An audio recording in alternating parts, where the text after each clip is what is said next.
You can take your time, don't have to rush. This might take us a while, yeah.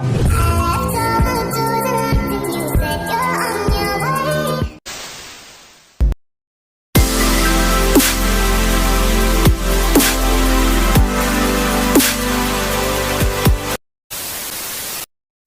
Assalamualaikum warahmatullahi wabarakatuh.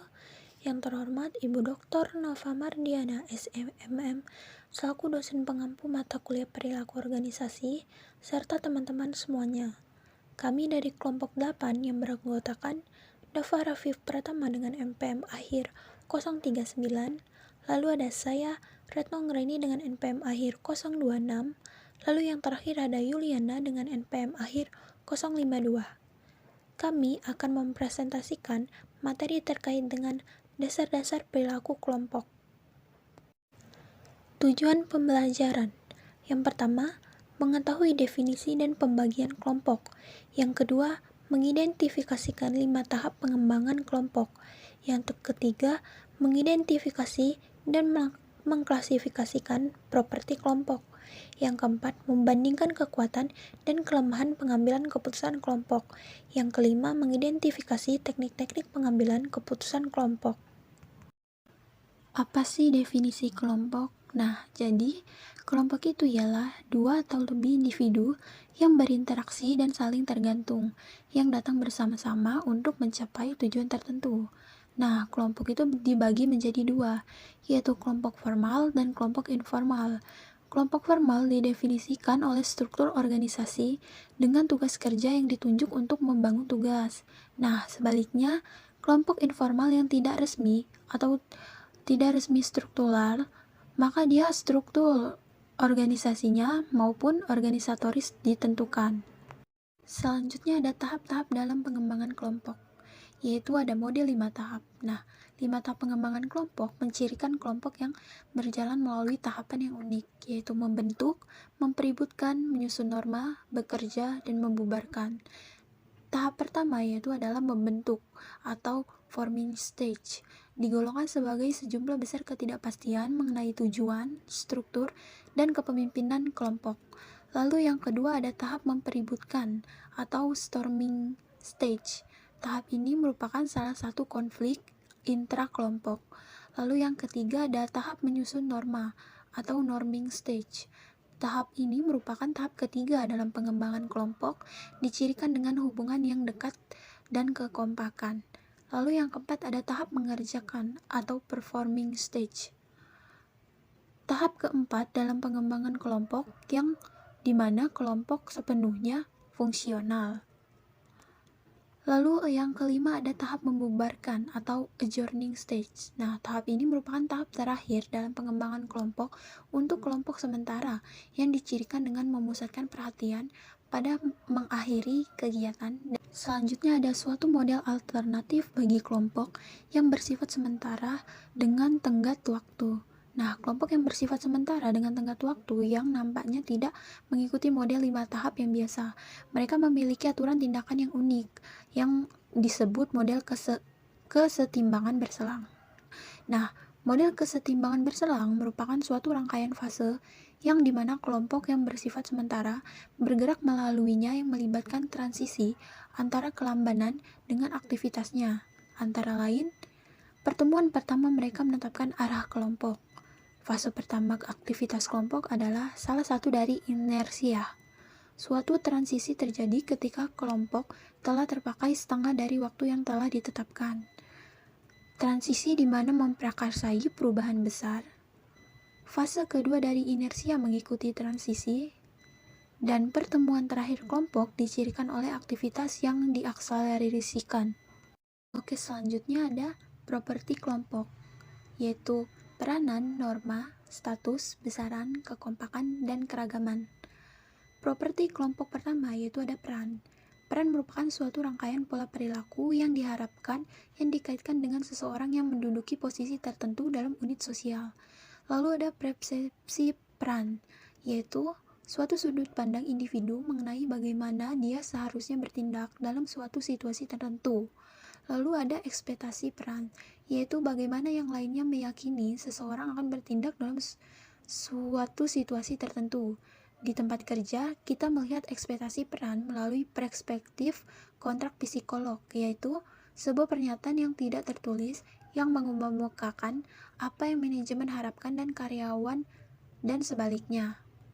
Lalu ada konflik peran, yaitu situasi di mana individu dihadapkan dengan ekspektasi peran yang berbeda-beda.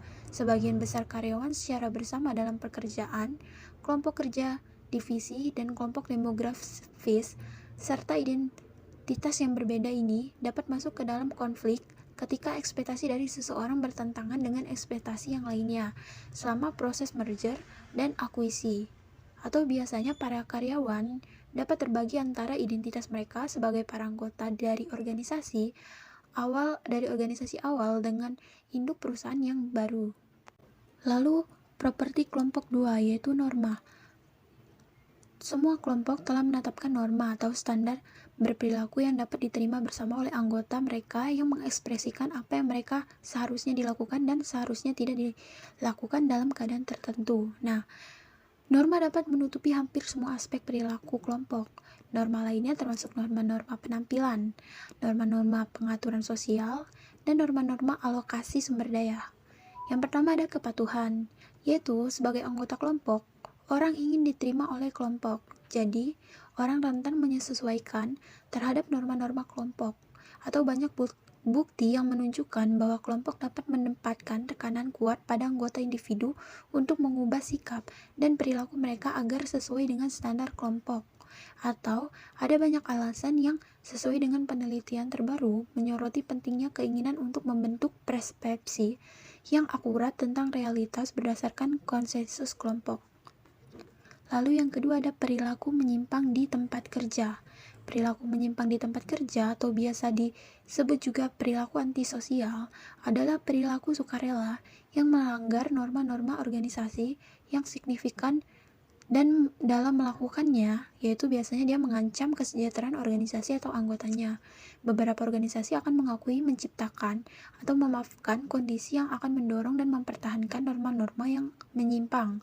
Namun, ada karyawan yang melaporkan bahwa ada peningkatan atas kekerasan dan pengabaian terhadap orang lain oleh bos dan rekan kerja dalam beberapa tahun terakhir. Properti kelompok 3 yaitu status. Status adalah suatu posisi yang didefinisikan secara sosial atau peringkat yang diberikan kepada kelompok atau para anggota kelompok oleh orang lain. Hal-hal yang menentukan status antara lain kekuasaan seseorang, kemampuan seseorang, dan karakteristik pribadi individu. Besaran suatu kelompok mempengaruhi keseluruhan perilaku kelompok, tetapi pengaruhnya bergantung pada apa variabel dependen yang kita amati. Salah satu hal yang paling penting mengenai besaran kelompok adalah kemalasan sosial. Kemalasan sosial adalah kecenderungan bagi para individu untuk mengeluarkan sedikit upaya ketika bekerja secara kolektif daripada ketika bekerja secara individu. Penyebab kemalasan sosial yaitu yang pertama, tidak melaksanakan pembagian kerja secara adil, dan yang kedua, ketidakadilan penyebaran tanggung jawab. Cara mencegah kemalasan sosial adalah yang pertama, menetapkan tujuan kelompok. Kedua, meningkatkan kompetisi intra-kelompok. Dan yang ketiga, memilih anggota yang memiliki kinerja tinggi. Yang kelima, kekompakan. Kekompakan adalah keadaan di mana para anggota kelompok tertarik satu sama lain dan termotivasi untuk tetap bertahan dalam kelompok. Untuk mendorong kekompakan kelompok, hal-hal yang dapat dilakukan antara lain: 1. Menentukan tujuan bersama.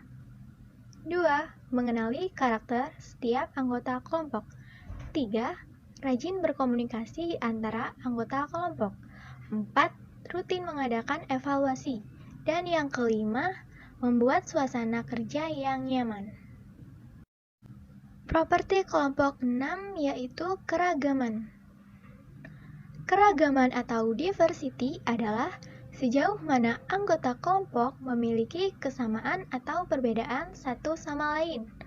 Keragaman dengan tingkat tinggi dapat meningkatkan potensi konflik yang muncul dalam sebuah kelompok. Namun, tidak selamanya keragaman menimbulkan sebuah konflik. Apabila anggota kelompok mampu menyadari dan memahami tentang keragaman. Lini kesalahan.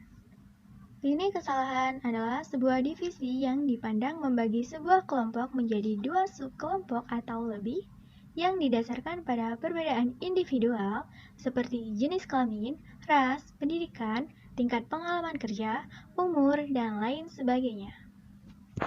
Pengambilan keputusan kelompok. Kekuatan pada pengambilan keputusan kelompok yaitu yang pertama, informasi lebih lengkap dan luas, yang kedua, keragaman pandangan yang lebih luas, dan yang ketiga, penerimaan suatu solusi dalam keputusan kelompok. Properti kelompok yang keenam, keragaman. Keragaman atau diversity adalah sejauh mana anggota kelompok memiliki kesamaan atau perbedaan satu sama lain. Keragaman dengan tingkat tinggi dapat meningkatkan potensi konflik yang muncul dalam sebuah kelompok. Namun, tidak selamanya keragaman menimbulkan sebuah konflik, apabila anggota kelompok mampu menyadari dan memahami tentang keragaman. Pemikiran kelompok memiliki beberapa gejala-gejala dalam suatu kelompok. Di antaranya yaitu yang pertama, para anggota menasionalisasikan semua asumsi yang telah mereka buat. Para anggota menerapkan tekanan pada mereka yang mempertanyakan keabsahan pendapat dari anggota kelompok.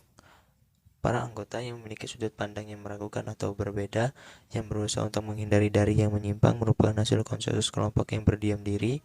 Dan yang terakhir adalah terdapat suatu ilusi kebulatan suara. Kelompok terdapat anggota yang untuk memutuskan untuk tidak mengeluarkan pendapatnya, mungkin karena enggan, maka dia telah menjadi korban dari pemikiran kelompok. Para individu yang memegang posisi berbeda dari yang menjadi mayoritas dominan berada di bawah tekanan untuk menindas, menahan, atau memodifikasi perasaan dan keyakinan mereka yang sebenarnya. Sebagai para anggota dari suatu kelompok, kita lebih menyukai berada dalam persetujuan alih-alih menjadi bagian yang positif dalam kelompok daripada menjadi kekuatan yang mengganggu. Bahkan jika mengganggu dibutuhkan untuk meningkatkan efektivitas dalam sebuah kelompok. Selanjutnya adalah pergeseran kelompok atau polarisasi kelompok. Kita dapat memandang polarisasi kelompok itu sebagai sebuah kasus khusus dari pemikiran kelompok. Keputusan kelompok mencerminkan norma pengambilan keputusan dominan yang berkembang selama pembahasan. Apakah pergeseran dalam sebuah keputusan kelompok mengarah pada kewaspadaan yang lebih tinggi atau lebih berisiko bergantung pada norma sebelum pembahasan dominan. Nah, pergeseran yang mengarah pada polarisasi telah menghasilkan beberapa penjelasan. Misalnya, yang pertama, pembahasan membuat para anggota menjadi lebih nyaman satu sama lain. Oleh karenanya, mereka lebih bersedia untuk mengekspresikan versi ekstrim dari posisi awal mereka. Argumen lainnya adalah bahwa kelompok ini memancarkan suatu tanggung jawab, sehingga keputusan kelompok membebaskan tiap anggota dari akuntabilitas bagi pilihan terakhir kelompok, sehingga posisi yang lebih ekstrim dapat diambil. Dan juga bahwa dalam keputusan kelompok, orang-orang itu cenderung mengambil posisi yang ekstrim karena mereka ingin mendemonstrasikan bagaimana berbedanya mereka dari luar kelompok. Teknik-teknik dalam pengambilan keputusan kelompok. Bentuk yang paling umum dari pengambilan keputusan kelompok ini biasanya terjadi dalam kelompok yang berinteraksi, baik secara verbal maupun non-verbal untuk berkomunikasi, dan anggota ini saling bertemu dan berhadapan muka. Tetapi seperti pembahasan mengenai pemikiran kelompok yang telah diperlihatkan, kelompok yang berinteraksi ini seringkali memeriksa diri mereka sendiri dan menekan para anggota individu untuk mengarah pada kepatuhan opini, sehingga terdapat beberapa teknik yang bisa menyelesaikan permasalahan-permasalahan dalam kelompok yang berinteraksi secara tradisional. Yang pertama adalah sumbang pendapat atau brainstorming. Adalah suatu proses yang menghasilkan gagasan yang secara spesifik mendorong beberapa atau seluruh alternatif, sementara itu menahan beberapa kritikan atas alternatif-alternatif tersebut. Sumbang pendapat dapat mengatasi tekanan atas kepatuhan yang mengurangi kreativitas dengan mendorong beberapa dan semua alternatif lain menahan kritikan-kritikan. Sumbang pendapat dapat menghasilkan gagasan-gagasan tetapi bukan dengan cara yang efisien. Teknik selanjutnya adalah teknik kelompok nominal atau nominal group teknik. Adalah suatu metode pengambilan keputusan kelompok yang mana para anggota individual akan bertemu berhadapan muka untuk menyatukan pertimbangan-pertimbangan mereka dalam suatu cara yang sistematis, sehingga anggota-anggota dapat mempertimbangkan keputusan kelompok mereka dengan lebih matang karena adanya pertemuan tatap muka dan pengolahan keputusan-keputusan kelompok yang dikelola secara sistematis. Sekian dari saya kembalikan pada moderator. Selanjutnya di sini ada kesimpulan. Jadi, kelompok itu dijelaskan sebagai individu atau lebih yang berinteraksi secara bersama-sama dalam mencapai tujuan. Nah, terdapat 5 tahap pengembangan kelompok, yaitu tahap pembentukan, tahap timbulnya konflik, tahap normalisasi, tahap berkinerja, dan tahap pembubaran. Lalu ada properti kelompok seperti peranan, norma, status, besaran, kekompakan, dan keragaman. Peranan merupakan perilaku yang dikaitkan seseorang yang menduduki posisi dalam unit sosial. Norma merupakan perilaku yang dapat diterima bersama oleh anggota mereka yang mengekspresikan apa yang seharusnya dilakukan dan tidak diharuskan dilakukan. Lalu status adalah suatu posisi yang didefinisikan secara sosial atau peringkat yang diberikan kepada kelompok atau para anggota kelompok oleh orang lain. Lalu kekompakan adalah keadaan di mana para anggota kelompok tertarik satu sama lain dan termotivasi untuk tetap bertahan dalam sebuah kelompok. Lalu ada keragaman atau diversity, yaitu sejauh mana anggota kelompok memiliki kesamaan atau perbedaan satu sama lain. Lalu serta terdapat teknik-teknik dalam pengembangan kelompok. Sekian materi dari kelompok kami yang bisa kami sampaikan. Apabila ada kesalahan, kami mohon maaf. Wassalamualaikum warahmatullahi wabarakatuh.